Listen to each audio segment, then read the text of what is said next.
Nurudeen any nkomo kakra mfa Supreme Court ruling na KPANDAI de echo.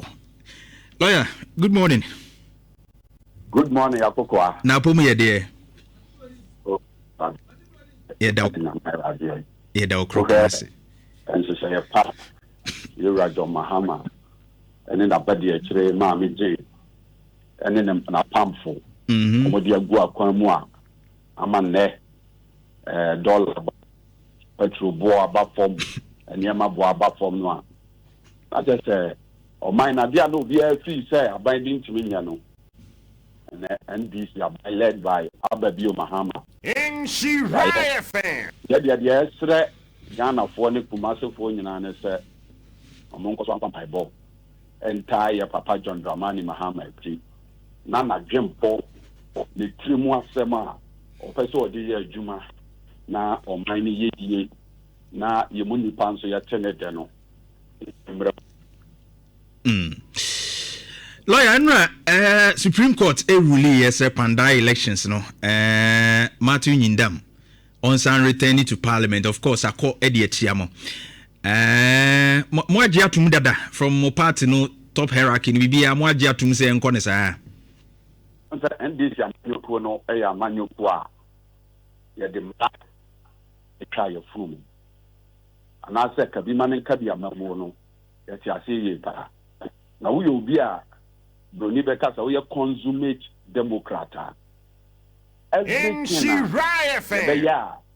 A border on law. Say ko mawo, say enko mawo. Obeji atum. Na wo pini wachi.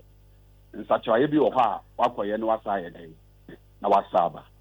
Na mimi atme jebre na ma kire ye si ye na na say mama brief us about the KPANDAI election one.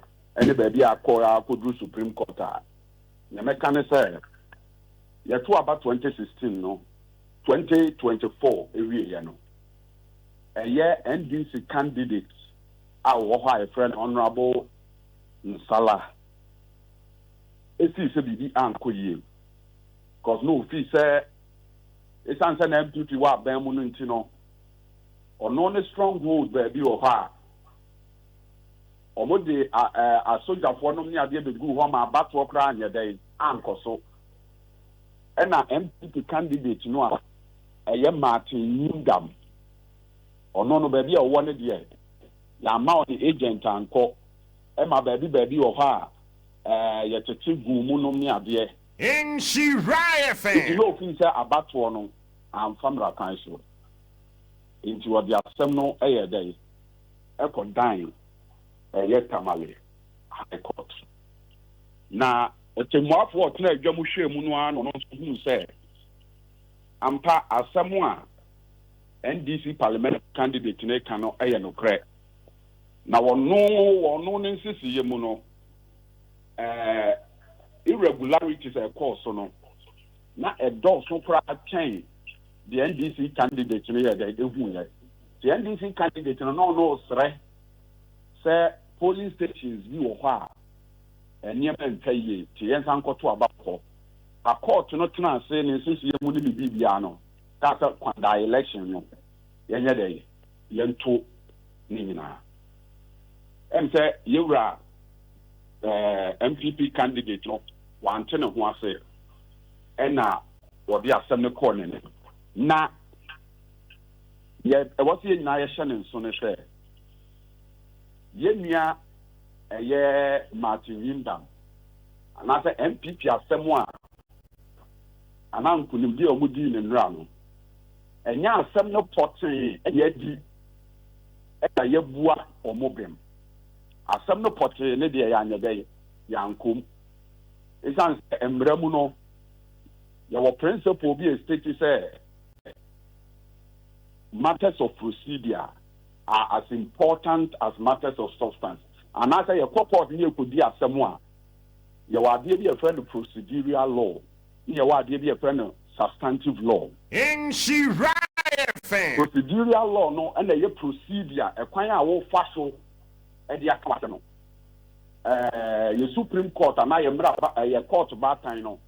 ahyehyɛ mmara yɛ dɛ ɛwɔ ho na saa mmara no ubu ɛno baako koraa so a sɛ w'asɛm wɔ de o sɛ w'asɛm nyɛ de o asɛm no bɛkɔ atia wo ebi ɛna si nnura no na deɛ si nnura no ne sɛ Ghana mmara a ɛbɔ yabatoɔ ho bra ɛyɛ mmara bi a the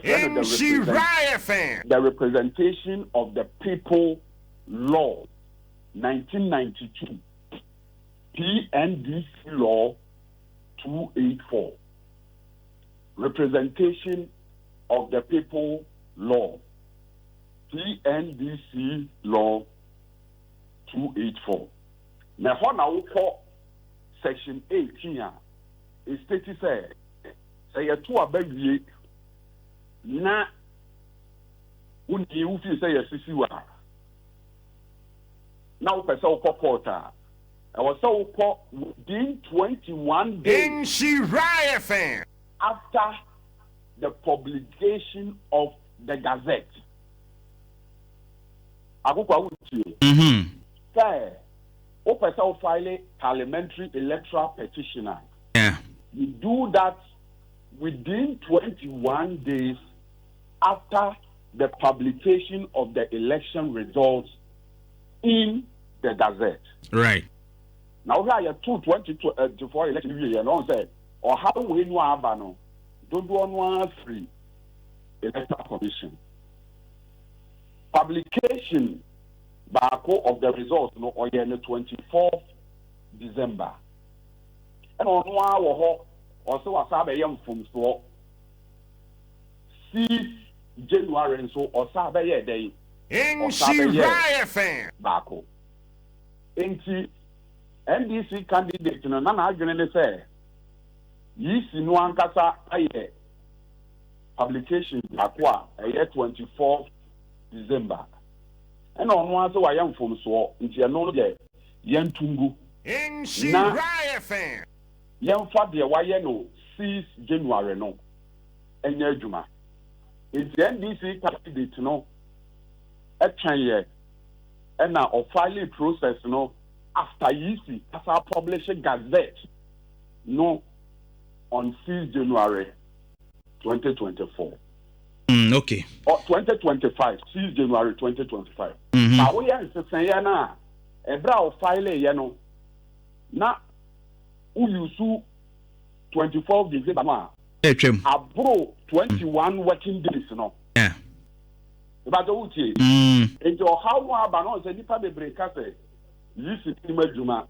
Yisi ni betimi de basa yaba and then bakuni wa file wa publish results in Gazette 24 December. No sabe publish bako in a year 6 January. Gazette ni mienu nyina wo legal implication emu bi a wo de be ye adwuma bia no e wa asodie enti NDC candidate no e file ne they are using the gazetted results no as the basis but so called Supreme Court no and the Supreme Court no so say there this need publishing no 24th a year December 2024 no say enfumso wo mo say edie wo mo e ho no na ye the effective date of the publication of the Gazette it is say de eno ye dia na che say bra NDC candidate no e filing asem no abro 21 working days yeah it's on the basis of filing out of time based on his own 40 publication of Gazette, you know. Let's say NDC candidate, you know. Now, some no I walk on a pot in it here. Say, ya to assembly, right? Because the legal implication of Section 18 of the Representative of the People's Act, and say it is only when an election petition is filed within time. Yeah. That the court is seized with jurisdiction. On the Mramudle, Right. Eti abro 21 days in sunti eni nyina so say na Supreme Court person watch. Abro 21 days in sunti no.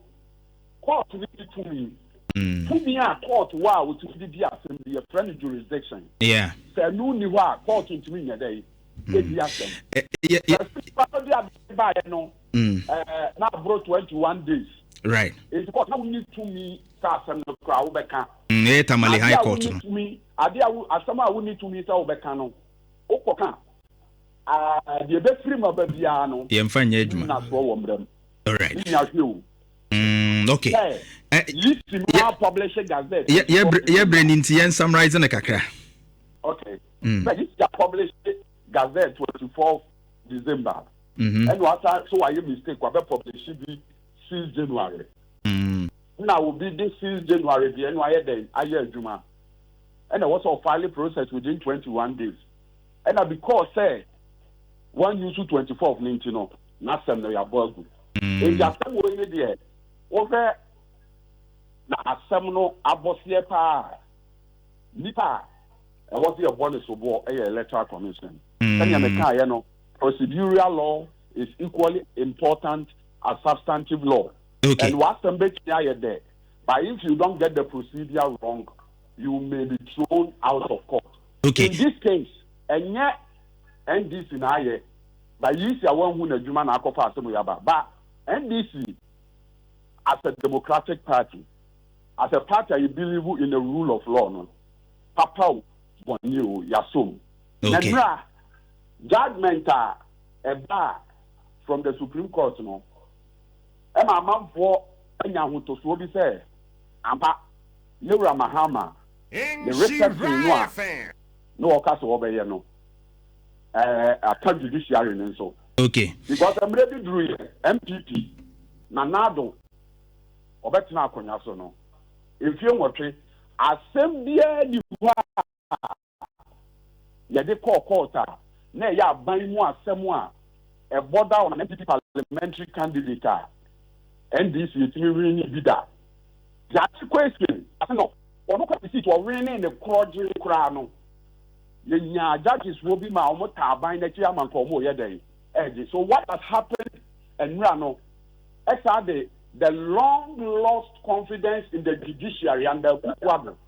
Now, man, said the Supreme Court have better than unanimous FC, no, and the people have seen said we have Supreme Court of more general contoncre. Assembly ba say you must see who no more day, or more can, or more far, or more to me, and quota bakweti. So I think it's a feather in the cap of the NDC. Okay. Or person Ghana a democracy here, Juma. No institutions here, Juma, without interference. No, I think that you should be out of the Mahama government. Asama court, you just someone Kasali Diamaye. Okay. Supreme Court at the procedure a year talking. And yet, war a kumuno, kunibo baby, what is in Chowa baby. To be a technical knockout. Okay. Lawyer Abass Nurudeen Yedase. All right. Lawyer Abass Nurudeen. And the other Kochichi and Komono or Ashanti Regional Communications Officer, CEO of SIF, and Yanina Kochichi and Komon, a Supreme Court ruling on Pandai, a one sense. Era Odike Ewaha.